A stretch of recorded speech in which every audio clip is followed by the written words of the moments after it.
Alam mo yung pakiramdam na walang kayo, pero nagseselos ka.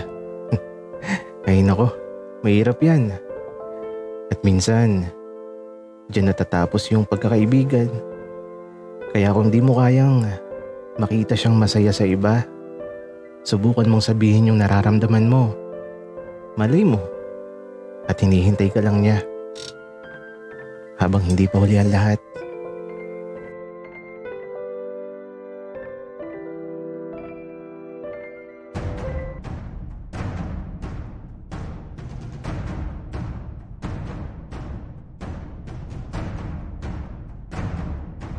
Kaibigan, huwag mong kalimutan mag-subscribe sa aming channel at huwag din kalimutan i-click ang notification bell at subscribe button. Subscribe na!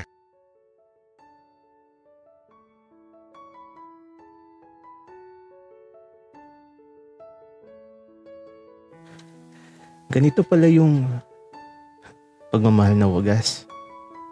Yung hanggang sa pagtanda, lagi lang masaya yung bawat sandali. At kahit kumulubot yung mga balat nyo, kahit pumuti yung mga buhok nyo, walang magbabago. At tila ba laging sariwa yung pagmamahalang wagas at totoo.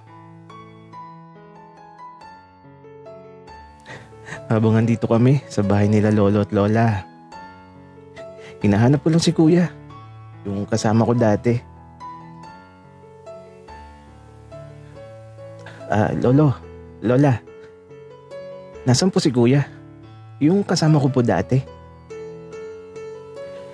Apo, lumabas lang saglit, pero baka pabalik na yun. Alam mo ba, apo, matagal na siyang naghihintay na bumalik ka.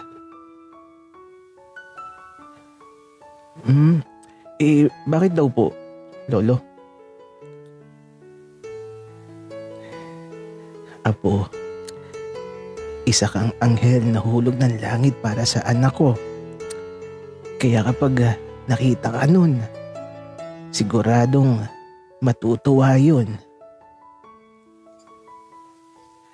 At eto na nga, may dumating na nakamotor, tapos naka-jacket at naka-helmet na tumigil dito sa gilid ng bahay. Apo, ayan na siya. Kaya eto, tahimik lang kami ni Monmon na nakatingin sa anak ni Lolo na dumating. At nung tanggalin niya yung helmet niya, aba, si kuya, mas gwapo ngayon. Dati kasi bata pa si kuya. Ngayon, medyo Tito Lux na siya, tapos gwapo. Kaya ito, nakangiti lang kami ni Monmon habang papalapit si kuya na nakatingin sa amin. At tila ba, labis ang pagtataka. Tatay, nanay, mukhang may bisita po tayo ah. Kuya, kamusta ka na? At eto, parang napapaisip si kuya kung sino ako. Natatawa tuloy ako. Teka, parang familiar ka sa akin bata. Parang nakita na kita. Kuya naman, ako to. Di mo ba naaalala? Teka nga. Ikaw ba yung bata na nakasabay ko dati nung pauwi ako? Tapos, bulok yung mga ngipin mo. Tapos, pinaliguan kita sa banyo. At hinugasan ko yung pet kasi walang tissue. At eto, tumawa ng malakas si Monmon. Kagi, nakakahiya. Naalala pa pala ni kuya yun. Kasi naman, tissue yung gamit sa bahay namin. Enzo, grabe ka. Nagpahugas ka pa talaga ng puwet mo. Monmon, alam mo, puro katawa. Nakakainis ka. Bata, ang laki mo na. Tara sa loob. Kumain na ba kayo? Kuya, kumain na kami. Si Monico po pala. Hello po, kuya. Wika ni Monmon. Hello din sa'yo. Magka-ano-ano pala kayo? Kuya, mahabang kwento po. Pero kung gusto niyo pong makinig, ikukwento ko po sa inyo ang lahat. Okay, sige. Makikinig ako. Nay, tay. Papasok muna kami sa loob. Kaya ito, pumasok na kami sa loob ng bahay. At ito, pinaganda kami ni kuya ng makakain. Nagluto siya ng spaghetti para sa amin. Sige, simulan nyo na. Wiga ni kuya. Kaya naman ito, nagsimula na talaga ako sa umpisa.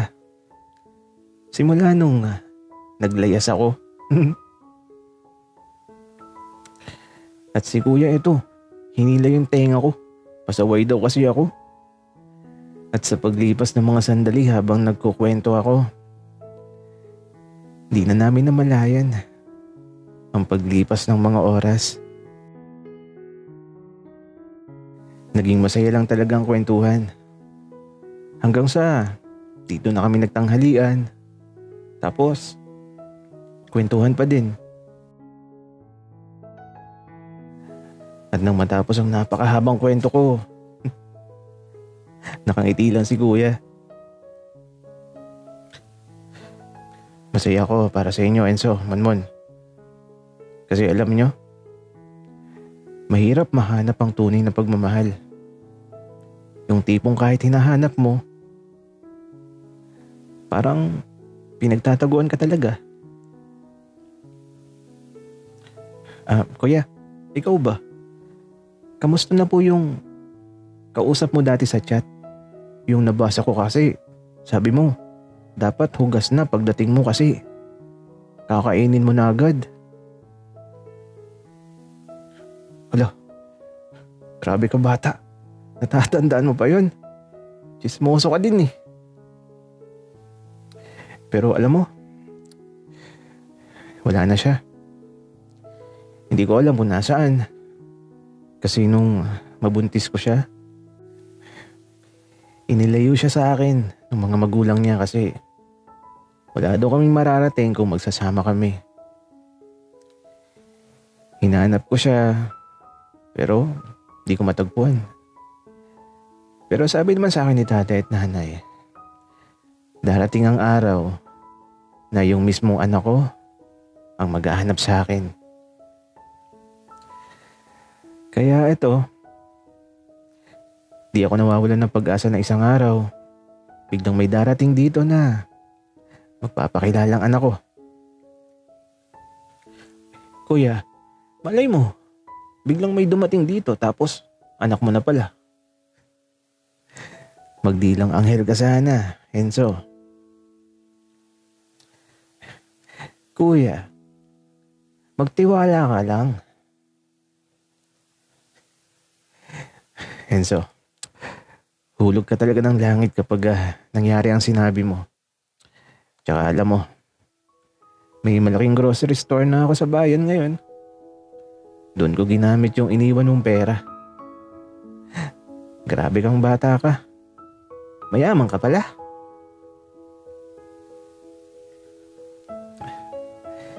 Salamat ah.